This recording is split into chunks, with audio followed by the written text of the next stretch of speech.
Ang sabi ng isang pamilyar na kasabihan, don't judge the book by its cover. Huwag mo daw husgahan ang isang aklat base lamang sa takip o cover nito. At totoo yan mga kapatid, hindi mo malalaman o mapapatunayan ang isang bagay base lamang sa panlabas nito. At ito ay magandang paalala sa atin. Pwedeng okay tayo sa panlabas pero papaano sa panloob? Yan ang dahilan kung bakit tunutunghayan natin sa ating serye sa buwan ng ating anibersaryo ang may kinalaman sa panloob na kalalagayan ng tao at hindi ng panlabas nito. At sa nakaraan nating dalawang mensahe ay nakita natin kung paano ipinakita ng ating Panginoong Hesus ang kahalagahan ng panloob ng tao at hindi yung panlabas nito. And I trust and hope na sa huling pagkakataon ng ating pagtunghay dito ay mas makita pa natin ang halaga nito. Niloob, providentially ay hindi tayo nagkaroon ng mensahe nung bumagyo at itong sanang teksto natin ngayon ay hinati ko sa dalawa. Dahil sa intensyon niya na sa apat na mensahe ay dito lamang sa passage na to tayo kumuha, subalit nakita ko rin ang ganda nito at ito yung ating hangarin na sa pinakahuli na ating mensahe ngayon ay mapagpala tayo ng Panginoon. Kaya iniimbitahan ko kayong buksan minsan pa ang inyong mga Biblia sa Ebanghelyo ni Marcos, Kabanata 7, tutunghayan natin ang mula talatang 20 hanggang 23. Ebanghelyo ni Marcos, Kabanata 7, mula talatang 20 hanggang 23, ito po ang sinasabi ng salita ng Diyos. Sinabi pa niya, ang lumalabas sa tao ang nakapagpaparumi sa tao, sapagkat mula sa loob, mula sa puso ng tao, lumalabas ang masasamang pag-iisip, pakikiapid, pagnanakaw, pagpaslang, ang pangangalunya, kasakiman, kasamaan, pandaraya, kahalayan, pagkainggit, paninirang puri, kapalaluan, at kahangalan. Ang lahat ng masasamang bagay na ito ay sa loob nagmumula at nakapagpaparumi sa tao. Tayo nga ay tumutunghay sa minsan pang konfrontasyon ng ating Panginoong Hesus sa mga religious leader ng bansang Israel at sila ay mga eskriba at mga pariseyo. At ito nga ay may kinalaman sa hindi daw paghuhugas ng kamay ng kanyang mga alagad bago kumain ng tinapay. Nababanggit ko na bukod sa nakasulat o bukod sa written law, the Torah, the law of Moses, meron ng mga Hudyo na tinatawag na oral tradition. At ito ay umiiral sa panahon ng ating Panginoong Hesus hanggang sa ito ay tuluyang maisulat sa Misna noong AD 200 at nagpatuloy na isulat sa iba pang mga sulatin gaya ng mas pamilyar I think sa atin na Talmud. At isa nga sa mga ito ay itong paghuhugas ng kamay bago kumain. Ito ay may kinalaman sa ritual na paglilinis o ceremonial purity at ito ay napakahalaga para sa kanila. Halos lahat ng mga Hudyo ay sumusunod sa kaugalian na ito. Napakahalaga nito para sa kanila at dahil napakahalaga nito para sa kanila, magkakaroon talaga ng problema, ng conflict ang ating Panginoong Hesus sa mga leader ng relihiyon sa Israel sapagkat bilang Hudyo, lalo pa marahil bilang isang guro, ang ating Panginoong Hesus ay isang guro, ay ito yung inaasahan sa Kanya. Kaya siya pa nga ang sinita, hindi direkta ang kanyang mga alagad. Pero dito ipinakita ng Panginoong Hesus ang tunay na nakapagpaparumi sa tao At iyon ay ang lumalabas dito, yung lumalabas sa tao. At ang paliwanag dito ng Panginoong Hesus ay sapagkat mula daw sa loob, mula daw sa puso ng tao, lumalabas ang masasamang pag-iisip. At kung nadoon ang masasamang pag-iisip, nadoon ang kasalanan. At napakahalaga ng ganung pagkaunawa dito mga kapatid. Kaya hayaan yung tapusin ko ang ating maikling sharing ito sa ganitong mensahe. Ang kahalagahan ng panloob ng tao at hindi ng panlabas nito ay sapagkat dito bumubukal ang masasamang pag-iisip na sinusundan ng kasalanan. Ang kahalagahan ng panloob ng tao at hindi ng panlabas nito ay sapagkat dito bumubukal ang masasamang pag-iisip na sinusundan ng kasalanan o nagre-resulta sa kasalanan. Ganyan kahalaga ang kalalagayan ng puso ng isang tao, ng nasa kanyang kalooban. Kung ang nakapagpaparumi sa tao ay ang panlabas na gawain nito, wala tayong alalahanin sa ating kalooban. O anuman ang katatayuan nito, pero hindi ganitong ipinapakita sa atin. At dito nga, kung mapapansin nyo, bago binanggit specifically ang iba't ibang uri ng kasalanan, 12 kasalanan, binanggit muna dito ang masasamang pag-iisip or evil thoughts. Gusto lamang ipakita dito na kung nadoon ang anuman o marami o masasamang pag-iisip, nadoon ang kasalanan. Susunod na lamang ito. Kaya lumalabas na ang masasamang pag-iisip ay parang siyang payong, parang umbrella ng lahat ng kasalanan na ito, anumang kasalanan ito. Kaya wag nating isipin na ang kasalanan ay basta lamang ginagawa o basta lamang nangyayari. Hindi.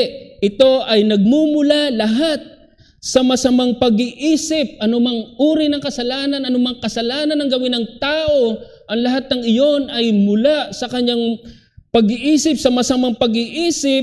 At dito nga ay nagbigay si Marcos ng 12 uri o halimbawa ng kasalanan.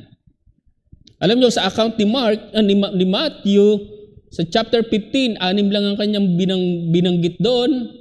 At 4 doon ay mapatungkol sa pag-ibig sa kapwa. Pero si Marcos ay ang binanggit niya ay 12. Siguro mas gustong ipakita ni Marcos, mas gusto niyang mas maging specific at gusto niyang mas makita ng kanyang mga tagapakinig na ganito karami ang kasalanan, ganito ang pwedeng mga kasalanan na magmumula, magre-resulta dahil sa masasamang pag-iisip. So wala namang contradiction yon, magkaiba lang kanilang interest. At ang nais ni Marcos ay maunawaan niya ito ng kanyang audience at ito rin yung gusto kong maunawaan natin sa mga oras na ito. Ganito rin yung maging pagtingin natin dito. At dahil nga 12 kasalanan ang nabanggit dito, ay gustuhin man natin na ito'y tunghayan lahat ay hindi natin magagawa yon. Kaya ako ay pumili lamang ng 2 kasalanan dito. At ito ay yung pang-una at pang-huli. Kung natuloy yung ating nakarang mensahe noon, mag-iiba yung kompleksyon nito. Pero dahil isang mensahe na lang ito, ay ito na lang ang ating naging pagpapasya. Tunghayan ng pinakauna at ang pinakahuli sa mga kasalanan na ito. At una na nga dyan ay ang kasalanan ng pakikiapid. Kasalanan ng pakikiapid. At pangalawang kasalanan ay ang kasalanan ng kahangalan. Kasalanan ng kahangalan. So yung unang bagay na gusto nating tingnan dito ay ang kasalanan ng pakikiapid. Alam natin kapag sinabing pakikiapid sa Ingles, yan ay fornication or sexual immorality. At sa original nito, ito ay pamilyar sa atin na porneia sa Greek, na kung saan ay nanggaling naman ang salitang Ingles na pornography.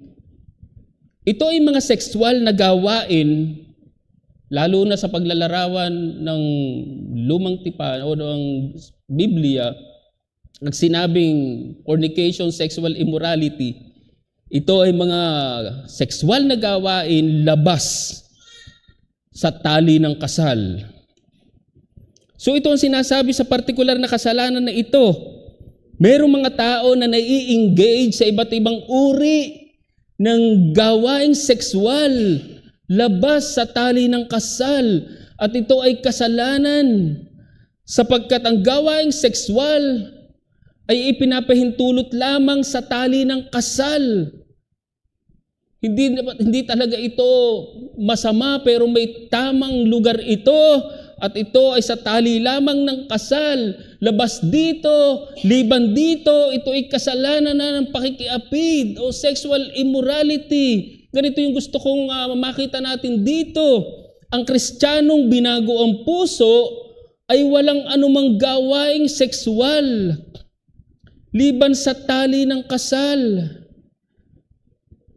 At marahil marami yan. Pero dapat wala ang sino mang Kristiyano sa mga bagay na ito. Mahalagang maintindihan natin itong mga kapatid. Maraming tao wala ng pagpapahalaga sa tali o bikis ng kasal. Para sa kanila, gagawin nila kung anong gusto nilang gawin. Nakikita natin ang iba't ibang relasyon na labas sa tali ng kasal. Nakikita natin ang iba't ibang uri ng gawaing sexual labas sa itinalaga o inordain ng Diyos. Ano yung inordain ng Diyos? Yun ay sa tali lamang ng kasal. Ibig sabihin sa pagitan ng babae at lalaki. Liban sa pagitan ng lalaki at babae, wala nang ipinapahintulot na anumang gawaing sexual. At ito'y mahalagang maintindihan natin. Hindi natin maitatanggi na kahit mga Kristiyano ay nahuhulog dito. Merong mga Kristiyano na nahuhulog sa premarital sex. Merong mga Kristiyano na nahuhulog sa iba't ibang uri ng gawaing sexual, liban lamang sa kaisa-isang itinakda ng Diyos. Mga kapatid, kaiingat tayo dito. Huwag nating sabihin na matibay tayo dito. Salamat sa Panginoon, wala pa naman akong narinig na matibay sa dito.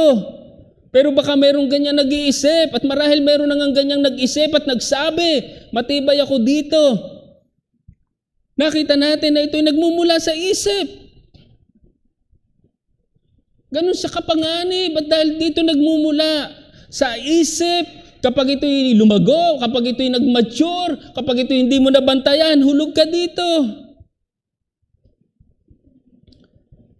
Kaya nga sinabi ni Pablo sa unang Korinto 6, talatang 18 sa unang bahagi, umiwas kayo sa pakikiapid. Tandaan natin na walang mapakiapid na magmamana ng kaharian ng Diyos. Malinaw yan sa kanyang sinabi ni Pablo, unang Korinto 6, talatang 9 hanggang 10. Hindi ba ninyo nalalaman na ang masasamang tao ay hindi magmamana ng kaharian ng Diyos? Huwag kayong padaya. Ang kauna-unahan niyang sinabi, ang mga mapakiapid, mga sumasamba sa Diyos-Diyosan, mga ngalunya, mga binabae, mga nakikiapid sa kapwa lalaki, mga magnanakaw, masasakim, mga maglalasing, mga mapagmura, o ang mga manggagancho ay hindi magmamana ng kaharian ng Diyos. Parehong-pareho halos sa sinabi ni Pablo sa mga taga-Galacia, Galacia 5, talatang 11. Ngayon ay hayag ang mga gawa ng laman. Ang mga ito ay, unang-una muli, ang binanggit ay pakikiapid Sinundan ng karumihan, kahalayan. Pagdating sa talatang 21, sa ikalawang bahagi, binabalaan ko kayo, gaya ng aking pagbababala nung una sa inyo, na ang mga gumagawa ng gayong mga bagay ay hindi magmamana ng kaharian ng Diyos. So dyan mapapansin nyo na walang lugar sa mga Kristiyano ang kasalanan na ito, ang ganitong gawain. Pansinin nyo pa ang sinabi ni Pablo. It's worth reading. Chapter 6. Halos buong chapter. Lalampas pa nga yan. Talatang 12 hanggang 13 ng kabanatang 6. Ang sulat ni Pablo sa mga taga-Korinto, ang lahat ng mga bagay para sa akin ay matuwid. Ngunit hindi lahat ng mga bagay ay makakatulong.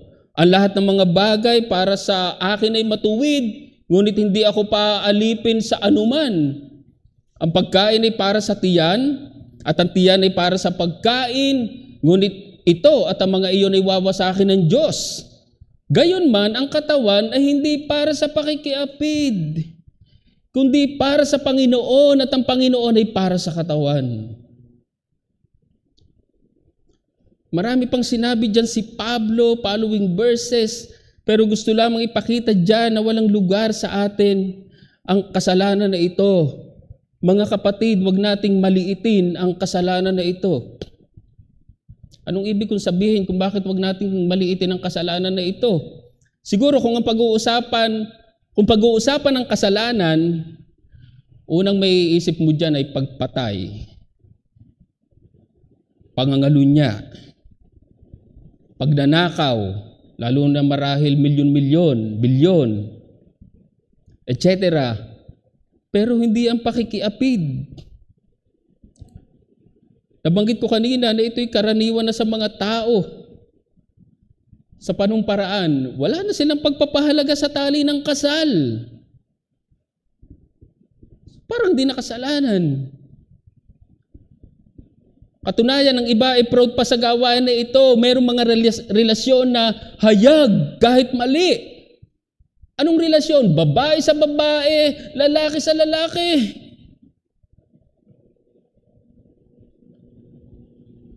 Kung minsan tinitingnan ng iba o ng mundo ang kasalanan na ito na maliit na lamang na kasalanan, ang malala pa dito, hindi na ito tinitingnan o itinuturing ng iba na kasalanan. Mga kapatid, kung ito ay nangyayari o pamantayan na ng mundo, hindi ito dapat mangyari sa atin at hindi ito dapat maging pamantayan natin. Nakakalungkot mang isipin na mayroong mga iglesia na hindi na pinapansin ang bagay na ito. Ang tinutukoy ko ay ang kawalan ng pagsasagawa ng disiplina sa bagay na ito. Kahit marahil may pakikiapid, may mga pangangulunya o kung ano-ano pang mga gawaing sexual. Pero marahil ang mga iglesia ay kung hindi man bulag ay nabubulagan sa bagay na ito. Mga kapatid, walang lugar ang ganitong gawain o kasalanan sa iglesia.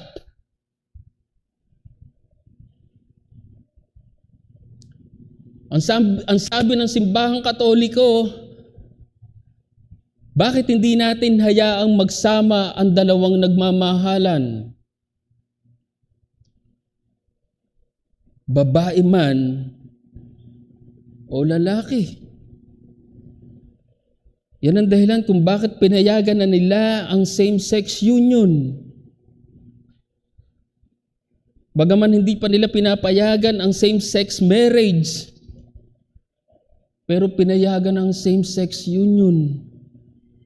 Mga kapatid, hindi natin ito pinapayagan, hindi natin ito kinukonsinte. Ang hamon ko ay bilang Kristiyanong binago ang puso, makumbinsi ka na walang anumang gawaing sexual liban sa tali ng kasal. Huwag mong ipilit ang iyong sariling kaisipan sa bagay na ito. Sa pagpapatuloy ni Pablo muli sa kanyang sinasabi sa mga taga-Korinto, sa kabanatang 6, pansinin niyo muli ang talatang 14 hanggang 20, pagpapaumanhin medyo mahaba. But again, it's worth reading at binuhay ng Diyos ang Panginoon at bubuhayin din tayo sa pamamagitan ng kanyang kapangyarihan. Hindi ba ninyo nalalaman na ang inyong mga katawan ay mga sangkap ni Kristo? Kukunin ko ba ang mga sangkap ni Kristo at gagawin ko mga sangkap ng isang masamang babae? Huwag nawang mangyari. Hindi ba ninyo nalalaman na ang nakikisama sa masamang babae ay nagiging isang katawan na kasama niya? Sapagkat sinasabi ang dalawa ay magiging isang laman, ngunit siya na nakikisama sa Panginoon ay nagiging iisang espiritu na kasama niya. Umiwas kayo sa pakikiapid. Bawat kasalanang maaaring gawin ng tao ay nasa labas ng katawan, ngunit ang gumagawa ng pakikiapid ay nagkakasala laban sa kanyang sariling katawan. O hindi ba ninyo nalalaman ang inyong katawan ay templo ng Espiritu Santo na nasa inyo, na tinanggap ninyo mula sa Diyos, at kayo ay hindi sa inyong sarili? Talatang 20, sapagkat kayo'y binili sa isang halaga, kaya't luwalhatiin ninyo ng inyong katawan ang Diyos. Mapapansin nyo yung bigat na sinasabi dito ni Pablo. Kaugnay sa pagbibigay ng luwalhati sa Diyos, ipinakita dyan na kasama ang ating katawan. Ano ibig sabihin ni Pablo? Hindi po pwedeng gusto nating bigyan luwalhati ang Diyos pero mapakiapid tayo. Hindi po. Gusto sabihin dyan ni Pablo, hindi yun mangyayari. Alam nyo, isang pinakita dyan ni Pablo para daw hindi mahulog sa pakikiapid ang sinuman, mababae man o lalaki. Ang admonition ni Pablo, mag-asawa daw siya. Mag-asawa daw ang mga ito. Kabanata 7, talatang 1 hanggang 2. Right after chapter 6. Bagaman para kay Pablo, mabuti raw na tularan na lang siya, maging gaya na lang daw nila siya nila, lalo na sa mga lalaki, sa akin lamang, lalo na, arang binanggit doon, lalo na sa mga lalaki, kayo, maging tulad na lang ko kayo. Pero sabi ni Pablo, dahil daw sa nangyayaring pakikiapid, mag-asawa raw ang mga ito. So mapapansin nyo na kahit sa kasalanan ng pakikiapid, merong praktikal na solusyon na ibinibigay ang salita ng Diyos. So gusto ko lang makita natin dito na hindi talaga ito marapat mangyari sa atin. Wala tayong katwiran. Kahit paanong pangangatwiran o pamantayan ng mundo ng mga hindi mga mananampalataya, hindi natin ito pwedeng pangatwiranan. Hindi natin pwedeng baliktarin ang pamantayan ng Diyos dahil lamang sa ating kapritsuhan, dahil lamang sa ating kagustuhan, dahil lamang sa ating pamantayan. Hindi po pwedeng mangyari yon, mga kapatid. Kilala ko ang isang tao, isang nagpapahayag na mananampalataya, maliit pa lamang ako, nakakapakinig na ako sa kanya. Siya'y for so many years naging pastor, pero nahulog sa kasalanan ng partikular, kasalanan ng pangangalo niya. Still sexual immorality. Ang sabi niya, hindi siya mapupunta sa impyerno dahil lamang daw sa pakikisama niya sa isang babae na wala sa tali ng kasal. Gusto niya sabihin, dahil hindi kami mag-asawa, nagsasama kami pero hindi iyon ang dahilan para kumapunta ng impyerno. Isang kasinungalingan. Bagaman marahil naniniwala siya sa assurance of salvation, pero mali na panghawakan mong katiyakan ng kaligtasan para pangatwiranan o para maging lisensya ang anumang kasalanan. Kasalanan man ang pakikiapid o pangangalunya. So yan yung unang bagay na gusto kong makita natin dito. Pangalawang bagay, kasalanan ng kahangalan. Alam nyo, sa lumang tipan, kapag sinabing hangal o pool, ito ay laging ikinakabit sa masama o wicked.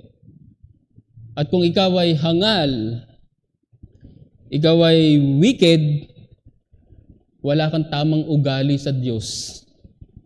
Wala kang tamang pagtingin sa Diyos. Katunayan, ayon sa Awit 14, talatang 1 at Awit 53, talatang 1, ang isa daw hangal ay hindi kumikilala sa Diyos. Ibig sabihin, isa siyang ateista. Ganyan ang isang hangal. So ang Kristiyanong binago ang puso ay may tamang ugali o pagtingin sa Diyos. Sa halip na siya ay maging palaban sa Diyos, siya ay nagpapasakop sa Diyos. Kung ano ang sinasabi ng salita ng Diyos, yun ang kanyang sinusunod. Alam niyo, ang problema ng pagiging hangal, ang pagtingin niyan sa sarili ay marunong, matuwid. Sa halip na makita ang pagiging makasalanan, sa halip na makita ang pangangailangan sa Diyos, magmamalaki yan. At yan ang nakita natin sa mga eskriba at mga pariseyo. Sa halip na makita ang pagiging makasalanan, nakita ang mga sarili na matuwid. At kung ganyan ang pagtingin mo sa sarili, sabihin mo matuwid ka, hindi mo nakakailanganan ng Diyos. Hindi ka na magsisisi. Kasi matuwid ka. Ang tanong, sino ang hindi nangangailangan ng pagsisisi? Kahit mga Kristiyano ay nangangailangan ng pagsisisi. Iyon ay dahil nagkakasala pa rin siya. At ito ang naging problema ng mga taong ito. The scribes and Pharisees, hindi nila nakita ang pangangailangan nila sa Diyos. Hindi na nila nakita ang pangangailangan nila kay Kristo. Sila ay patuloy na tumatanggi sa patutuo ng Espiritu Santo. Sila ay patuloy na tumatanggi sa panawagan ng liwanag ng Ebanghelyo. Kung meron akong kinakausap dito, gaano nyo nakikita ang inyong pagiging makasalanan? Gaano nyo nakikita ang inyong pangangailangan kay Kristo? Na tanging sagot sa kasalanan. Gusto kong sabihin sa inyo na kung hindi nyo nakikita ang mga bagay na iyan sa inyong sarili, yan ay kahangalan. Yan ay kapalaluan. Idinuktong ko yung kasalanan ng kapalaluan sapagkat bago binanggit ang huling kasalanan na ito na nakapagpaparami daw sa tao, itong kahangalan, binanggit muna ang kasalanan ng kapalaluan o pride. So mapapansin nyo ang kaugnayan ng dalawang kasalanan na ito. Kahangalan at kapalaluan. At kung minsan, ganito ang nagiging ugali o damdamin natin sa Diyos. Kung minsan, nagiging hangal tayo, nagiging palalo tayo sa harap ng Diyos. Ang resulta, hindi na niya kailangan ng Diyos sa kanyang buhay. Kung pag-uusapan ng kaligtasan, mayroong mga tao na parang kayang-kaya ang sarili ni dumako sa Diyos. Muli, kung mayroon akong kinakausap dito na ganito mag-isip, gusto kong sabihin sa inyo na hindi kayo makadadako sa Diyos, sa inyo lamang sarili. Kailangan mo si Kristo na magre-representa sa iyo sa Diyos. Gusto kong sabihin sa iyo na ikaw ay makasalanan at kung ikaw ay makasalanan, kailangan mo si Kristo na magre-representa sa iyo sa Diyos. Kaya ang simpleng apela ko sa inyo, sana ay hindi kayo maging hangal sa inyong mga sarili. Sana hindi kayo maging mayabang sa harap ng Diyos. Sana ay buong pagpapakumbaba mong kilalanin ang iyong pangangailangan sa Diyos. At iyon ay sa pamamagitan ng pananampalataya kay Hesukristo. Pero sa atin, ang mga mananampalataya, gusto ko rin pong sabihin sa bawat isa na walang panahon sa ating buhay na hindi natin kailangan ng Diyos. Totoo na tayo ay napatawad na ng Diyos sa pamamagitan ni Hesukristo, subalit kailangan pa rin natin ng Kanyang laging pagpapatawad. Sapagkat tayo ay lagi pa rin nagkakasala. Mga kapatid, huwag rin tayo maging hangal sa ating mga sarili. Huwag din tayo maging palalo sa harap ng Diyos. Kung di ako nagkakamali, minsan ko nang nabanggit, kung di isa o dalawang beses, medyo matagal na, yung kwento na hindi ko malimut-limutan, pinag-aaralan sa elementary noon, hindi ko alam kung kasama pa ngayon, yung kwento ng kuneho at ng pagong, yung karera nila ay dahil siyempre kuneho ka, abay ang kalaban mo yung pagong, ay talagang mag-chill ka lang. Relax ka lang. Sapagkat hindi naman talaga mananalo yung pagong sa kuneho. Pero ayon sa kwento, ay natalo pa siya ng pagong. Sana may nakaka-relate dito. Yun ang naalala ko sa kwento. Pero napakagandang halimbawa na itong kwentong ito ay I'm referring to sa kuneho na napakahangal. Hindi nga lang natapos sa pagkahangal kundi napakapalalo. Ay natalo siya. Sa ibang napahamak siya. Kung mas lalaliman pa natin, ang aking simpleng hamon ay bilang Kristiyanong binago ang puso, magkaroon ka ng matalino o marunong na pagtingin sa Diyos. Muli, ang problema ng mga eskriba at mga Pariseo, sila ay tagapagturo ng kautusan ng Diyos. Pero naging hangal sila sa harap ng Diyos. Napansin niyo ba yung kabalintunaan doon? Kaya nga sila ay tinawag ng mga self-righteous, mga tinawag ng mga bulag na taga-akay. Mga kapatid, napakahalaga ng pagiging marunong o wise kung ang pag-uusapan ay Diyos. Maraming napapahamak dahil walang tamang pagtingin sa Diyos. Walang tamang damdamin sa Diyos. Ito ang mga taong nagmamarunong sa kanilang sarili.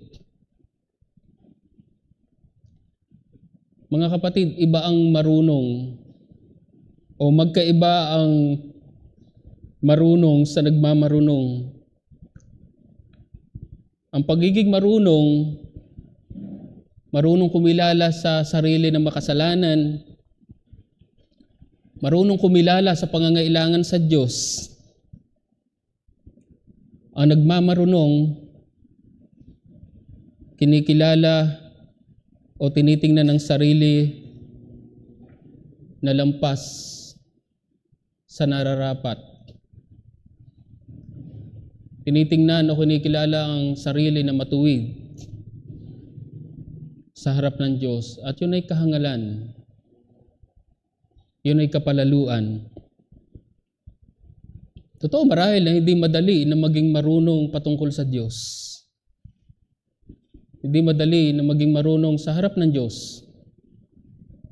Pero lalong mahirap na maging hangal sa harap ng Diyos.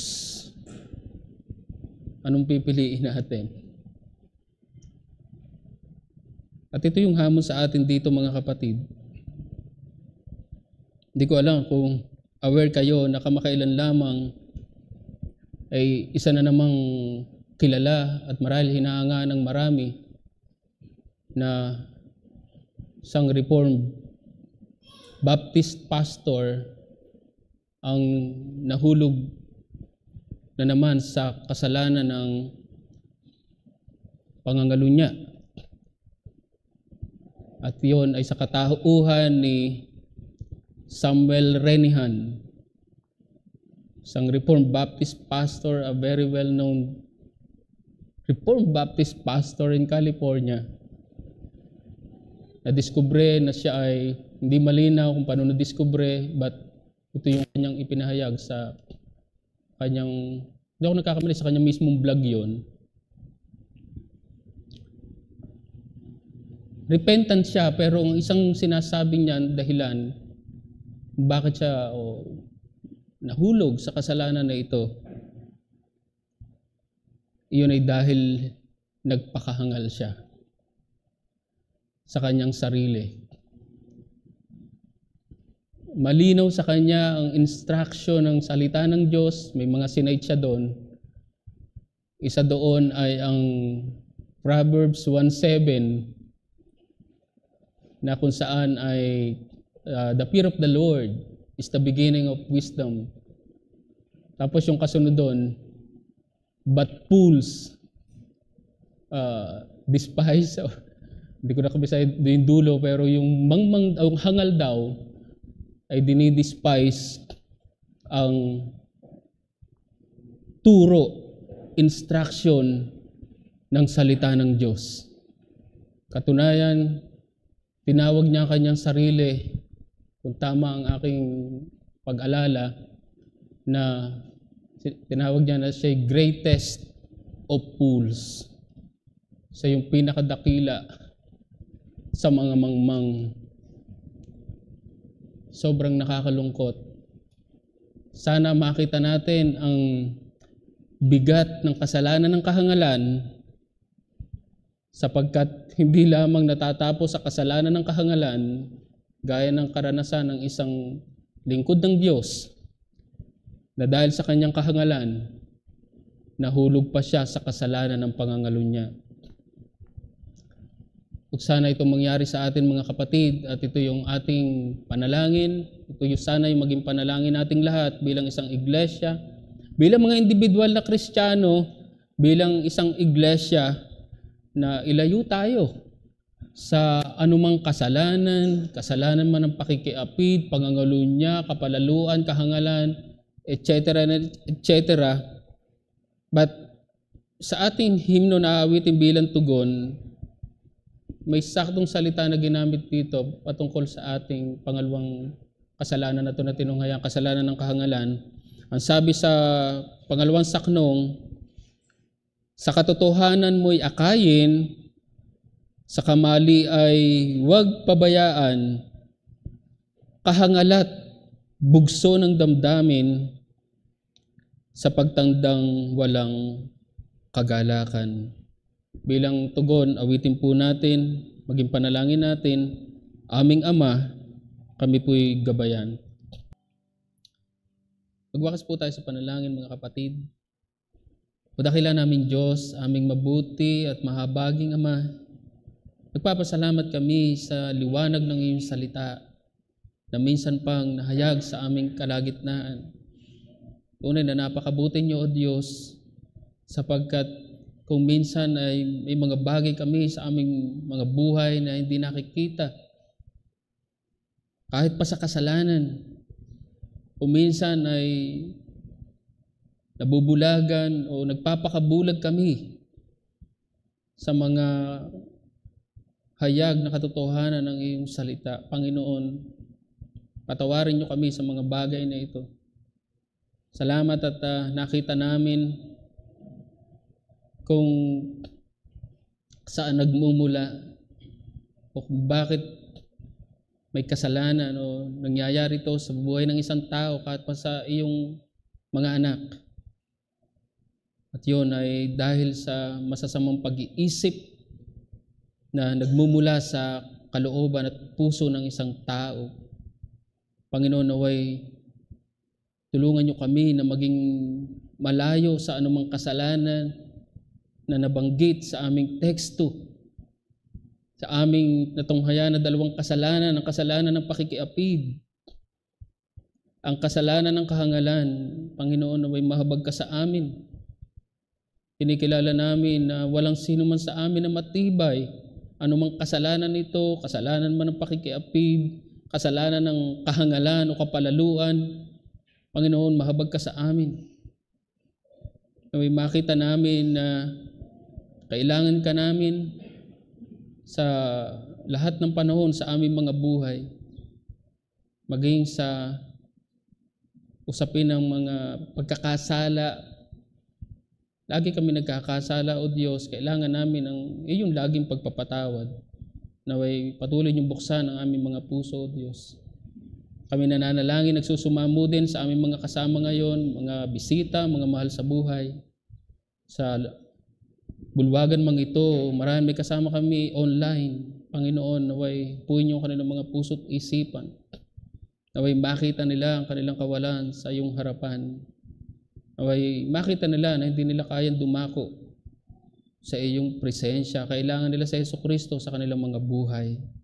At Panginoon, naway kahit sa mga oras na to, magligtas ka ng isang kaluluwang iyo.